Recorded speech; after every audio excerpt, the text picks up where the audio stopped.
तमिलनाडु में बुधवार को होने वाले फ्लोर टेस्ट से पहले ऐसा सियासी भूचाल आया है जिसने एआईएडीएमके के अंदर बगावत की आग लगा दी है।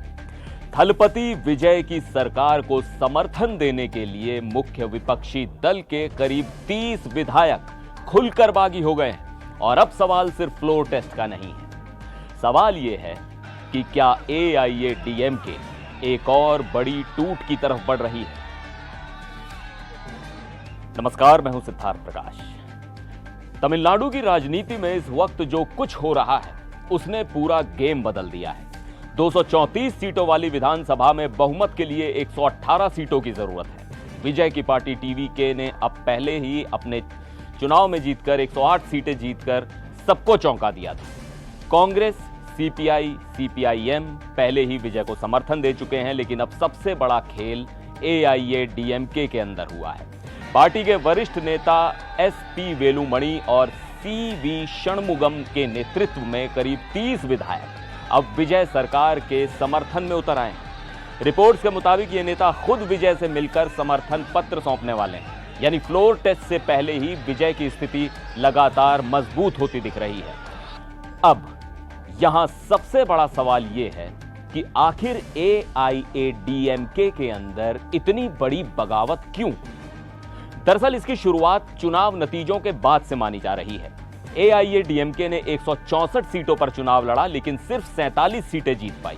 इस हार के बाद से ही पार्टी चीफ एडप्पाडी के पलानीस्वामी यानी ईपीएस की लीडरशिप पर सवाल उठने लगे थे। लेकिन मामला सिर्फ हार तक सीमित नहीं रहा। बागी नेता सीवी षणमुगम ने ईपीएस पर बेहद गंभीर आरोप लगाया है। उनका कहना है कि पलानीस्वामी डीएमके के समर्थन से सरकार बनाने की कोशिश कर रहे थे और यही बात पार्टी के कई नेताओं को मंजूर नहीं थी। षणमुगम ने साफ कहा कि एआईएडीएमके की स्थापना ही डीएमके का विरोध करने और उसे सत्ता से हटाने के लिए हुई थी। ऐसे में उसी डीएमके के सहारे सत्ता में आने की कोशिश पार्टी की मूल विचारधारा के खिलाफ है और यहीं से पूरी कहानी पलटती दिखाई देती है। बागी गुट अब कहता है कि पार्टी को नई जिंदगी की जरूरत है और तमिलनाडु में अम्मा रूल यानी जयललिता के दौर वाली राजनीति वापस आनी चाहिए और उनका दावा है कि फिलहाल टीवीके को समर्थन देना ही सही रास्ता है। हालांकि एआईएडीएमके नेतृत्व इन आरोपों को पूरी तरह अफवाह बता रहा है। पार्टी ने एक्स पर पोस्ट कर कहा कि ये बागी नेता खुद टीवीके सरकार में मंत्री पद चाहते हैं। पार्टी का कहना है कि कुछ विधायक मिलकर गठबंधन का फैसला नहीं कर सकते और असली कैडर अब भी ईपीएस के साथ खड़ा है।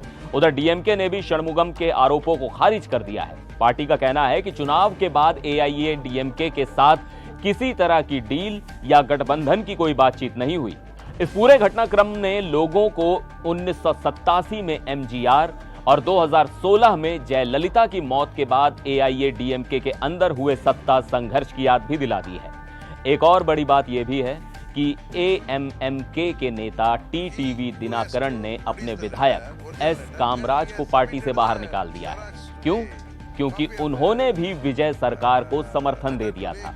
यानी विजय को समर्थन देने वालों की संख्या और दायरा लगातार बढ़ता दिखाई दे रहा है। और अब सबसे बड़ा सवाल यही है, क्या यह सिर्फ शुरुआत है? क्या एआईएडीएमके में और बड़ी टूट होने वाली है? और क्या विजय तमिलनाडु की राजनीति के नए सबसे बड़े पावर सेंटर बनते जा रहे हैं? आपकी क्या राय है? कमेंट करके जरूर बताइएगा। फिर मिलेंगे एक और वीडियो में। आप देखते रहिए एनडीटीवी इंडिया।